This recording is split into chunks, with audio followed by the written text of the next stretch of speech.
Hello friends, मैं हूं आपको पेश लोहिया। आप देख रहे हैं मेरे यूट्यूब चैनल एम आई राइट बी।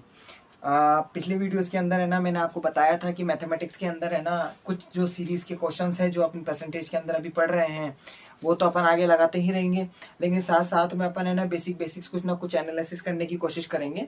जैसे कुछ एक दो क्वेश्चंस हैं जो मैं आपको बताऊंगा कि किस पेपर के अंदर किस तरह से पूछे गए थे, और उस अकॉर्डिंग है ना अपन थोड़ा थोड़ा देखेंगे। भले वो क्वेश्चन इस टॉपिक से रिलेटेड अलग होगा, लेकिन फिर भी आप देखना उस क्वेश्चन को है ना किस तरीके से आया है, किस तरह से मैं उसको सॉल्व करूंगा और किस टाइप का पैटर्न बन रहा है ना। ऐसे धीरे धीरे अपन क्वेश्चंस के पेयर को पकड़ते जाएंगे तो सारी चीज समझ में आने लग जाएगी। ठीक है ना। तो मैं आगे कंटिन्यू करता हूँ। मैथमेटिक्स के अंदर अपन ने है ना परसेंटेज की कुछ क्वेश्चन कर लिए थे, उसकी एक्सरसाइज कर ली थी कुछ। लगभग अपन ने 17 के आसपास में 16 के आसपास में अपन ने क्वेश्चन कर लिए थे। 16 नंबर का अपन ने एक्स बराबर के अंदर वाई का 50% और 25 का वाई% वाला का क्वेश्चन तक यहाँ तक कर लिया था अपन ने। ठीक है ना। अब इसके बाद में अपन यहाँ 17 से स्टार्ट कर रहे हैं। ठीक है। मैं 17 नंबर का क्वेश्चन है जो बोल रहा हूँ। देखो 17 नंबर का क्वेश्चन क्या है। तीन संख्या x, y और z इस प्रकार है कि x z का 30% है, उसके बाद में और y z का 40% है। यदि x y का p% हो तो p का मान क्या होगा। अब देखो इस क्वेश्चन को है ना अपन को समझना होगा कि ये क्वेश्चन बोलना क्या चाह रहा है। देखो इस क्वेश्चन को बोलो, पहले आप क्या करो, इसकी जो क्वेश्चन की लैंग्वेज है ना उसको आप क्या करो, एक इक्वेशन की फॉर्म में लिख लो। कैसे लिखना है देखो, ये बोल रहा है क्वेश्चन नंबर 17 है। देखो क्वेश्चन नंबर 17 क्या बोल रहा है, ये बोल रहा है तीन संख्या ले लो। तीन संख्या कौन सी है, एक्स वाई एंड ये जेड। ये तीन संख्या है। ये बोल रहा है तीन संख्या में से एक्स जेड का 30% है। एक्स जो है ना वो जेड का 30% है। इसका मतलब फर्स्ट इक्वेशन जो बनेगी ना अपने पास में वो ये बनेगी, एक्स जो होगा ना वो जेड का 30% है। का मतलब गुना हो गया, और वो भी क्या है 30% है। ठीक है ना। पहली लाइन तो ये होगी। दूसरा बोलना चाह रहा है फिर उसके बाद में y जेड का 40% है, और उसके बाद में सेकंड बात बोलना चाह रहा है y जेड का 40% है।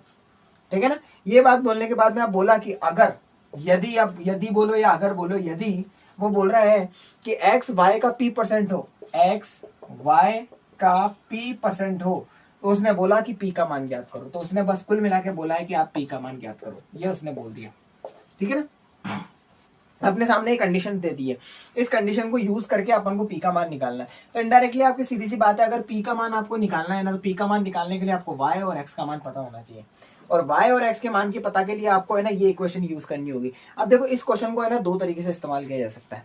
पहला तरीका, पहले तो मैं बेसिक तरीका बताऊंगा जैसे आप इस इक्वेशन को सॉल्व कर सकते हो। देखो कैसा, आपके पास में x दे रखा है तो x बराबर में z इंटू 30% दे रखा है, और y बराबर में z इंटू 40% दे रखा है। आप ये चीज नोटिस करो, इन दोनों इक्वेशन के अंदर z कॉमन आ रहा है। तो आप एक काम करो, इस z का मान या तो इसमें रख दो या इस z का मान इसमें रख दो। अब यहां मैंने बोला कि z का मान रखना है, तो पहले क्या लिखा हुआ है, x बराबर में z इंटू 30। अब मैं पहले परसेंटेज को हटा रहा हूँ और उसको हटा के फिर नीचे 100 लगा रहा हूँ। ठीक है ना। ऐसे ही दूसरा क्या लिखा हुआ है, y बराबर में z इंटू 40 और नीचे मैंने 100 लिख दिया। अब मैंने आपको ये बोला कि इधर के जेड का मान या तो इधर रख दो या इधर के जेड का मान इधर रख दो। अब आप बोलोगे जेड का मान यहाँ पे तो एक्स का मान दे रहा है, ये वाई का मान दे रहा है। आप कुछ मत करो, इस इक्वेशन को पलट दो। पलटने का मतलब हो गया ऐसी कंडीशन क्रिएट करो कि जेड का मान निकल जाए। देखो कैसे, ये नीचे है 100, नीचे की संख्या वज गुणनफल विधि क्या बोलती है, वज गुणनफल का मतलब नीचे की संख्या ऊपर की तरफ क्रॉस में जाती है, ऊपर की संख्या नीचे की तरफ में क्रॉस में आती है। तो नीचे की संख्या ऊपर की तरफ में क्रॉस में जाएगी, तो 100 को इससे गुणा करो तो यहाँ पे हो जाएगा 100 इंटू एक्स। ठीक है ना। फिर उसके बाद में देखो 30 है, वो 30 ऊपर की तरफ है तो क्रॉस में नीचे आ जाएगा, तो नीचे 30 आ जाएगा। तो ये देख लो आपके पास में इकलौता जेड ही बचा है यहाँ पे, तो जेड का मान ये आ गया जेड का मान। इस जेड के मान को उठा के यहाँ पे रख दो, इस जगह पे रख देना अपन को जेड के मान को। तो जैसे मैं इस जेड के मान को, जो ये जेड है ना इस जेड की जगह, मतलब यहाँ जो जेड है ना ये जेड की जगह बस ये रख दूंगा। तो देखो जैसे रखूंगा मैं, तो वाई की जगह वाई, जेड की जगह पे ये पूरा रख दो। क्या रखोगे, 100 इंटू एक्स, फिर नीचे लिखा हुआ अपने पास में 30 लिख दिया, और गुणा में 40/100 तो चल ही रहा है। ठीक है ना। अब जो चीज कट रही है उसको काट लो। कैसे काटोगे, 100 से 100 कट गया, कटने के बाद में उसके बाद में 0 से 0 कट गया, कटने के बाद में अब ऊपर 4 है और 3 है, दोनों कट तो सकते नहीं है। तो अब कुल मिला के क्या बचा, y बराबर में x इंटू 4/3 ये बच गया। अब मैं आपको बोल रहा हूँ कि x को आप नीचे ले लो क्रॉस से, ऐसे नीचे, तो ये नीचे लेंगे तो y बटा x, और बराबर में ऊपर क्या बचा 4, नीचे क्या बचा 3। तो ये देख लो अपने पास में मान आ गए। y का मान आपके सामने 4 हो गया और x का मान 3 हो गया। ठीक है ना। ये अनुपातिक मान है, रियल मान नहीं होते। अनुपातिक का मतलब ऐसा हो गया, समझ लो कि इनके गुणा के अंदर एक्स एक्स लगा हुआ है, मतलब कोई भी एक है ना फैक्टर लगा हुआ है। वो फैक्टर से मल्टीप्लाई होने के बाद में रियल मान निकलते हैं, ठीक है ना। पी क्यू आर हो सकता है, कुछ भी हो सकता है, किस भी नाम से दे सकते हैं। अब बस y और x के मान पता लग गए ना, आपको यही मान अब बस इसकी इक्वेशन में रख देनी है। तो जैसे मैं इस इक्वेशन के अंदर रखूंगा, तो इक्वेशन के अंदर जैसे रखूं तो अपने यहाँ पे x की जगह पे क्या रखूंगा 3, ये 3 रख दिया। y की जगह पे क्या रखूंगा 4 रख दिया, गुणा p लिख दिया। अब यहाँ p परसेंट लिखा है, तो परसेंट लिखा हुआ है तो आपको क्या करना होगा, परसेंटेज को चेंज करने के लिए नीचे 100 लगाना होगा। 100 लगाते ही देखो 4 के पाड़े में ये कटेगा, 4 एकम 4 और ये कटेगा अपने पास में 25 बार कट गया। अब ये 25 नीचे है, तो ये नीचे है तो इसका मतलब ये ऊपर चला जाएगा। तो 25 को 3 से गुणा करेंगे तो p बराबर में 25 या कितने होते हैं 75। अपना टोटली मान मेन मान जो होगा ना वो आंसर ही वो ये हो जाएगा 75। अब ये वाला तो एक तो ये वाला तरीका हो गया जो मैंने आपको बताया, ये लॉन्गेस्ट मेथड है। अब अपन को क्या करना पड़ेगा, थोड़ा सा है ना अपन को है ना इस टाइप के सिस्टम को लेना पड़ेगा कि मतलब अपन है ना कोशिश करें कि है ना 3 से 4 स्टेप को कम कर दें। अब मुझे क्या करना है, इसी क्वेश्चन को वापस सोल्व करना है, लेकिन इसमें 3-4 स्टेप को खाना है। कैसे तरीके से खाना है आप देखो, इस क्वेश्चन को कैसे तो सोल्व करना है। ये बेसिक समझाने का मोस्ट इंपोर्टेंट रीजन यही होता है कि बेसिक से क्या होता है कि आपको ये पता लग जाता है कि किस क्वेश्चन में है ना क्या ट्रिक लगा सकते हैं, कहाँ मैं कौन से स्टेप को है ना कम कर सकता हूँ। तो बेसिक समझना बहुत ज्यादा इंपॉर्टेंट है। बेसिक समझोगे तभी जाके शॉर्ट ट्रिक्स को जल्दी जल्दी समझा जा सकता है, ठीक है ना। अब इस क्वेश्चन को दूसरे तरीके से कैसे कर सकते हैं, देखो इक्वेशन अपने पास में वही है, सारी बातें वही है, बस अब अपन को ये सब हटा रहा हूं मैं, 75 अपन को आंसर लेकर आना है। तो देखो अब इस क्वेश्चन को समझने की कोशिश करिएगा। देखो ये जो इक्वेशन बनाई ना मैंने, इस इक्वेशन को अब मैं अपने तरीके से बना रहा हूं। देखो क्या बोलूंगा, एक्स जेड का 30% है। क्या बोला मैंने, एक्स जेड का 30% है। ये इक्वेशन को अगर मैं वापस लिख रहा हूं, एक्स जेड का 30% है, परसेंट लिखा, परसेंट का मतलब नीचे 100 लगा दिया, तो इसको एक तरह से ऐसे समझ लेते हैं ये 100 है, ठीक है ना। मैं बोल रहा हूं आपको जेड को नीचे ले लो, ये ले लिया एक्स और ये नीचे आ गया जेड और ये हो गया 30/100, ठीक है ना। अब आप एक काम करो, 0 से 0 काट लो, जो चीज कट रही काट लो। मैं 10 के पाड़े में काटूंगा 3 बार, 10 के पाड़े में काटूंगा 10 बार, तो एक्स बटा जेड, एक्स बटा जेड बराबर में 3/10 आ गया। पहला मान तो ये आ गया, ठीक है ना। उसके बाद में इधर आओ, दूसरी इक्वेशन क्या बोल रही है, y जेड का 40% है, तो y बराबर में जेड का 40% है। परसेंट का मतलब हो गया नीचे 100 लगेगा, 100 लग गया तो जेड को नीचे लाओ, तो y बटा जेड हो गया और बराबर में 40/100 हो गया। 10 के पाड़े से काटो 4 बार, 10 के पाड़े काटोगे तो कितना 10 बार में हो गया। और यहाँ पे आप एक चीज नोटिस और कर रहे हो, ये 2 के पाड़े में और कट रहा है, तो ये सबसे बेस्ट है 10 से काटने से अच्छा 20 में काट लो। तो 20 के पाड़े में 2 बार हो गया और 20 के पाड़े में 5 बार हो गया, तो इसका मतलब y बटा जेड बराबर में 2/5 हो गया। अब मेरे पास में 2 कंडीशन आ गई, आप इसको बढ़िया ढंग से देख लो, क्योंकि मैं इसको मिटाल के फिर मैं आपको अब बताऊंगा कि इसको किस तरह से यूज करना है। x बराबर में x बटा जेड के अंदर अब 3/10 हो गया और y बटा जेड के अंदर 2/5 हो गया। मैं ना इसको यहाँ पे लिख देता हूँ, चलो सबसे बेस्ट रहेगा, x बटा जेड हो गया और बराबर के अंदर 3/10 हो गया और उसके बाद में y बटा जेड हो गया जिसका मान 2/5 हो गया, ठीक है ना। ये दोनों बातें मैंने लिख दी, ठीक है, ये मैंने अपने इस कंडीशन के अकॉर्डिंग निकाल ली। अब देखो करना कुछ भी नहीं है, फटाफट से स्पीड बढ़ानी है। कैसे स्पीड बनानी है, आपको रेशो लेना है। रेशो कैसे लेते हैं, रेशो लेने का मतलब होता है अनुपात निकालना। अनुपात कैसे निकालते हैं, देखो इन दोनों के अंदर कॉमन, देखो यहाँ भी जेड है यहाँ भी जेड है, तो आपको करना क्या है, जो कॉमन नंबर होता है ना उसको यहाँ पे लिख दो और उससे पहले है ना उसके पहले वाला नंबर कोई सा भी एक नंबर, या तो आप y रखो या जेड रखो, दोनों में से कुछ भी रख देना। कॉमन नंबर हमेशा बीच में आएगा। अब यहाँ पे x लिखा है तो आप यहाँ x लिख दो, यहाँ y लिखा है तो यहाँ y लिख दो, लिख दिया। अब सबके अनुपात लिखो, x का मान कितना है 3 को यहाँ रख दो, इसके नीचे जेड वाला तो कितना है 10 को यहाँ रख दो। लेकिन वापस से देखो y का मान कितना है 2, लेकिन y लिखने से पहले आप देखो दूसरी इक्वेशन में z है क्या, हाँ है, तो वापस z आ रहा है, उसका मान कितना लिखा है 5, तो उसको z के जस्ट नीचे वाली लाइन में लिखो। फिर उसके बाद में लिखा y, तो y को इस लाइन में लिखना है ना कि इस लाइन के अंदर लिखना है, ठीक है ना। अब करना क्या, ठीक से देखो आप, ठीक है ना, y का मान 2 था ना, मैंने y लिख दिया, ठीक है ना। अब आपको है ना इसके भी करने के 2 तरीके बता देता हूँ, देखो कैसे। अब आपको क्या करना है, अनुपात निकालना है इसका। तो इसको सॉल्व करने का तरीका, इसको इससे गुणा करो, इसको इससे गुणा करो, इसको इससे गुणा करो, देखो कैसे, 3 पंजे 15, 10 पंजे 50, फिर उसके बाद में 10 दूना 20, ठीक है। तीनों के तीनों है ना किसमें 5 के पाड़े में कट रहे हैं, ये 3 बार में, ये 10 बार में और ये वाला कितनी बार में 4 बार में। अब इसके बाद में कटेंगे नहीं, तो 3 10 4 आ गया। एक तो ये तरीका हो गया जो मैंने अभी आपको समझाया है। एक और तरीका है जो अब आप देखो इसके अंदर, कौन सा तरीका है, एक्स जेड और वाई लिखा है, वही 3 लिखा है, वही 10 लिखा है, वही 5 लिखा है, वही 2 लिखा है। कब्जा का मतलब आपने सुना होगा कि कब्जा करना, कब्जा करने का मतलब क्या होता है, आपके पड़ोस में खाली प्लॉट पड़ा हुआ है, आपका घर बना हुआ है, उसके पड़ोस में खाली प्लॉट है, आपको उस पर कब्जा करना है। कब्जा करने का मतलब है आपको अपने अंडर में लेना है। तो अपने अंडर में लेने के लिए क्या करोगे, आप अपना दावा है ना उसके ऊपर ठोकेगे।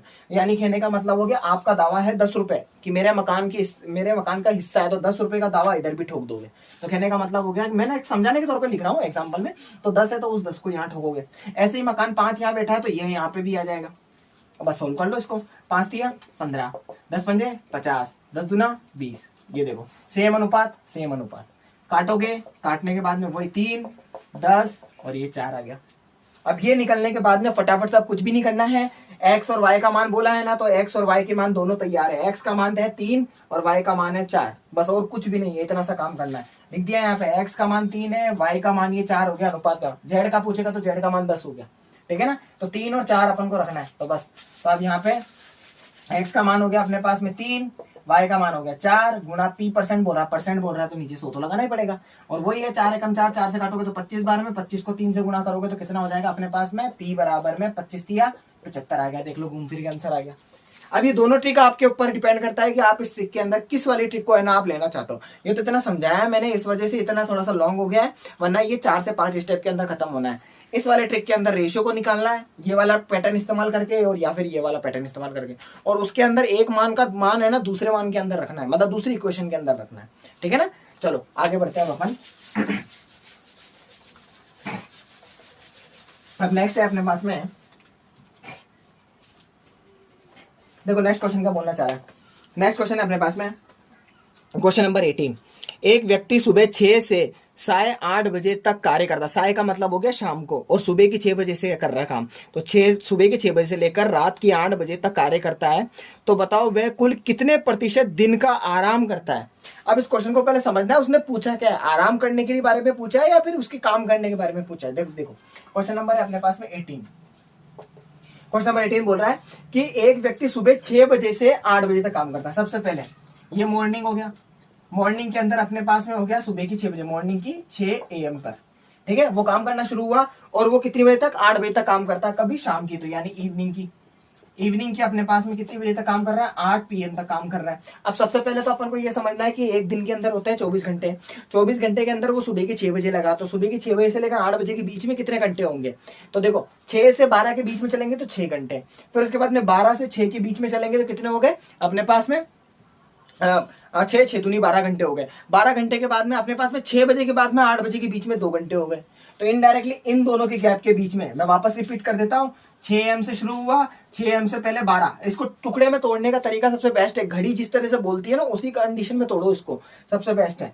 6 AM के बाद में हो गया अपने पास में ये 12 PM, फिर 12 PM के बाद में फिर इसने जंप किया किसते पे, ये 6 PM, क्योंकि 6 घंटे के गैप में सबसे बेस्ट तरीका। फिर उसके बाद में 6 PM के बाद में 8 PM पे दे दो, ठीक है ना। तो यानी 6 और 12 के बीच में 6 प्लस, फिर 12 और 6 के बीच में 6, फिर प्लस, फिर 6 और 8 के बीच में 2, तो 6 और 6 12, 12 दूनी के 12 और 2 कितने हो गए 14। तो टोटल कितने आवर्स हो गए अपने पास में, तो 14 आवर्स हो गए, ठीक है ना, 14 आवर्स आ गए। तो मुझे पता चल चुका है कि टोटल वर्किंग कार्य जो किया उसने, तो वो कितना किया, 14 घंटे किया। अब उसने ये बोला कि 14 घंटे काम करने के बाद में उसने आराम कितना किया है, और उसी का परसेंट निकालना है अपन को एक दिन का। तो अब सीधी सी बात है, 14 घंटे काम किया है तो उसका मतलब उसने रेस्ट किया होगा, और रेस्ट कितना किया होगा, 24 घंटे में से, सॉरी 24 घंटे हो गया, उस 24 घंटे में से 14 घंटे को माइनस कर दो, तो टोटल मिला के 10 आवर्स उसने क्या किया है, आराम किया है। तो बस अब उसने यही पूछा है कि ये जो 10 घंटे है ना, ये 10 घंटे 24 का कितना परसेंट है, और ये पूछा है 10 घंटे जो होते हैं वो 24 का कितना परसेंट है, बस ये क्वेश्चन है। बस क्वेश्चन को जबरदस्ती घुमा रखा था, बस थोड़ा सा डिफिकल्ट बना रखा था जानबूझ के, बस अपन ने इक्वेशन में समझ लिया और ये चीज आ गई सामने। और मैंने आपको पहले बोला था, कोई बड़ी चीज होती है उसका भाग पूछा जाता है तो फॉर्मूला तैयार रखो, ऊपर रखो भाग, नीचे रखो मूल संख्या और गुना लगा दो 100, बस बात खत्म हो जाओ, सोल्व कर लो। भाग कितना है 10, नीचे उसके बाद में अपने पास में मूल संख्या कितनी है 24, और गुना फिर उसके बाद में 100%। सॉल्व कर लो, जैसे सॉल्व करेंगे 4 के पाड़े में उड़ाएंगे तो 25 बार में, 4 के पाड़े के अंदर उड़ाएंगे तो 6 बार में, 2 के पाड़े से गया तो 5 बार में, 2 के पाड़े में कटा तो 3 बार में। अब ऊपर बचा 25 और नीचे बचा 5, तो 25 पंजे 125 होते हैं, और नीचे 3 लगा दिया। अब इसको अपन क्या करते हैं, डिवाइड दे लेते हैं। अब आप इसको चाहो तो पॉइंट में निकाल लो, और या आप चाहो तो इसको मिश्र भिन्न में निकाल लो। मैं इसको मिश्र भिन्न में रखूंगा, कैसे तरीके से रखूंगा देखो, देखते जाओ। मिश्र बिन में रखेंगे तो 3 चौक कितने होता है 12, पूरी पूरी बार जा रहा है। जाने के बाद में अपने पास में 5 आ गया। 5 आने के बाद में इसका मतलब 3 एकम 3 है ना, तो 3 एकम 3 ले लेंगे, तो अपन ले लेंगे 3 एकम 3। 3 एकम 3 के बाद में अपने पास में बचेंगे 2, तो 2 बचेंगे तो पॉइंट लग जाएगा, तो 2 के लग गया आगे 0, तो यानी 20 हो गया।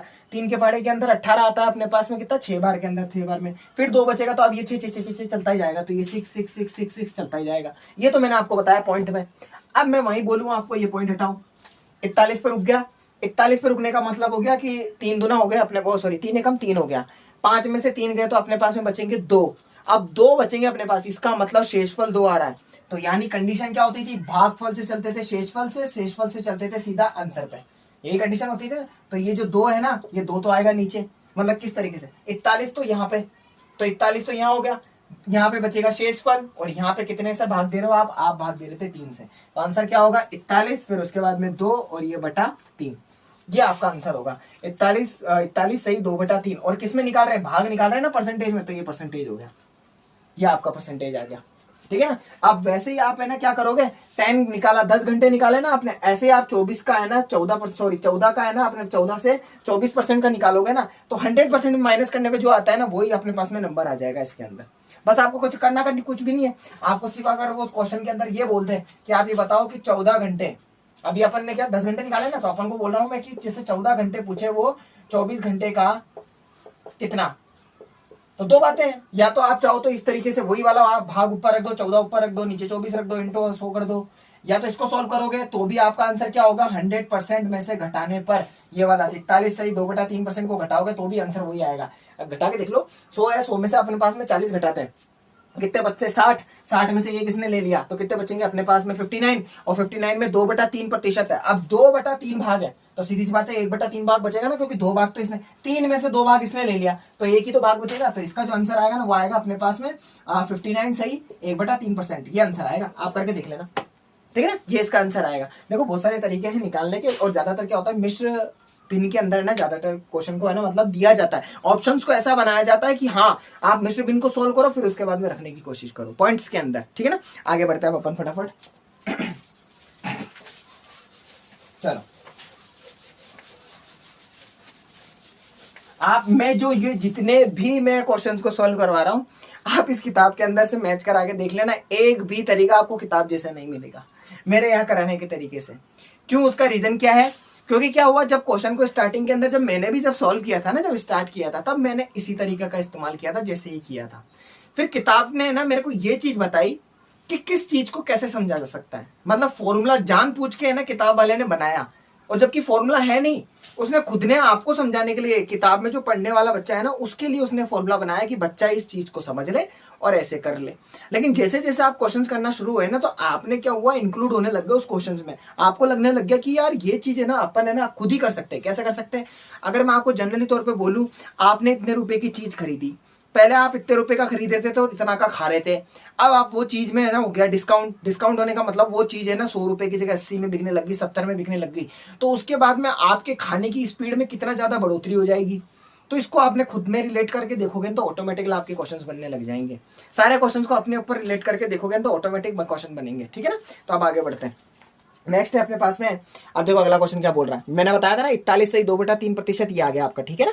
नेक्स्ट है आपके पास में, यदि अंजू हिंदी में 80 में से 68, गणित में 60 में से 46, विज्ञान में 90 में से 74 और अंग्रेजी में 45 में से 34 अंक प्राप्त करती है, तो अधिकतम प्रतिशत अंक किस विषय में प्राप्त किए। इनडायरेक्टली 4 पेपर दे दिए हैं, 4 पेपर में बाद में बोल दिया है कि भैया 100 नंबर का पेपर हुआ था, 6 सब्जेक्ट, जैसे एक एग्जाम्पल देके बताता हूँ, 6 सब्जेक्ट हो गए, वही साइंस हिंदी मैथ सारे सब्जेक्ट हो गए, 100 में से 50 नंबर, 100 में से 60 नंबर, 100 में से 40 नंबर, ऐसे ऐसे नंबर लाए।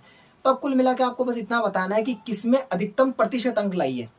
तो सीधी सी बात है, जिसमें ज्यादा नंबर लाई होगी उसके प्रतिशत अंक भी ज्यादा होंगे, लेकिन फिर भी अपन इसको क्वेश्चन की तरीके से करेंगे। देखो कैसे, क्वेश्चन क्या बोलना चाह रहा है, देखो क्वेश्चन नंबर 19 हो गया, तो अपने पास में क्वेश्चन नंबर 19 बोला है अंजू हिंदी में 80 में से 68। अब मैं देखो कैसे लिख रहा हूँ, वही अपने वाले तरीके से कैसे लिखते हैं, नीचे तो नंबर और मैक्सिमम नंबर होते हैं और ऊपर आए हुए अंकर होते हैं, तो यहाँ पे 80 में से 68 नंबर लाए, किसमें, हिंदी में, ठीक है। उसके बाद में नेक्स्ट हो गया अपने पास में हिंदी के अंदर, बाद में गणित के अंदर, मैथ्स में है ना 60 में से 46 नंबर, ये 46 नंबर लेकर आया 60 में से, किसमें, मैथ्स के अंदर, ठीक है। अगला उसके बाद में बात करूं तो अपने पास में 90 नंबर किसमें आए, सॉरी 90 नहीं 74 नंबर आए 90 में से, किसमें, विज्ञान के अंदर। तो अपने पास में आ गया 74, वो भी किसमें, 90 में से, और वो आया अपने पास में साइंस में, ठीक है ना। नेक्स्ट हो गया अपने पास में अंग्रेजी में, इंग्लिश में 45 नंबर, 45 में से 34 नंबर आया, तो 34 में से ये, सॉरी 45 में से 34 नंबर आया, और ये आ गया अपने पास में इंग्लिश में। अब उसमें क्वेश्चन में बस यही पूछ दिया था अधिकतम प्रतिशत अंक किस विषय में प्राप्त हुआ। अब देखो आप है ना इसके अंदर बता नहीं सकते हो कि अभी है ना मैं अधिकतम प्रतिशत अंक किस में ज्यादा होंगे, पता है क्यों? क्योंकि अभी मैंने अभी थोड़ी देर पहले बोला था कि अधिकतम प्रतिशत जिसके ज्यादा अंक होंगे ना, वही मतलब जितने ज्यादा नंबर जिसके ज्यादा होंगे ना, तो वही है ना पक्का कंफर्म है वो ज्यादा नंबर लाया होगा। लेकिन एक लफड़ा है, पता है क्या लफड़ा है? नीचे के नंबर देखो आप, सारे सेम नंबर नहीं है। अगर ये सारे 100 नंबर का पेपर होता, 100 नंबर का पेपर होता, 100 नंबर का पेपर होता, 100 नंबर का पेपर होता, तो मैं सीधा देखता करता नहीं, सीधा बोल देता साइंस के अंदर ज्यादा नंबर आए हैं इसके। मैं देखता ही नहीं इसके अंदर, पर क्योंकि उसने हाँ या ना का जवाब पूछा किस में है, तो बस साइंस का जवाब देना था विज्ञान में है। लेकिन यहाँ लफड़ा कर दिया उसने। लफड़ा क्या कर दिया, 80, 60, 90 और 45 है ना, उसको है ना अलग अलग नंबर्स को दे दिया। अब अलग अलग नंबर दिए ना, तो आपके पास में दो तरीके इसको करने के। पहला तरीका ये है कि आप क्या करो, प्रत्येक का परसेंटेज निकाल लो, वही 80 का भाग 68, 60 का भाग 46, 90 का भाग 74 और 45 का भाग 34। हो जाओ शुरू फटाफट से। पहला तरीका तो ये है। मैं आपको है ना जितने तरीके मुझे पता होंगे ना, मैं उतने तरीके से बताने की कोशिश करूंगा, क्योंकि आपको क्वेश्चन को दिमाग में घुसेड़ना है बस, और किसी नहीं। इनके स्टेप्स को समझना है। 80 का 68 है, तो वही 68 बटा 80 और इंटू 100 लगा दो, ठीक है ना। वही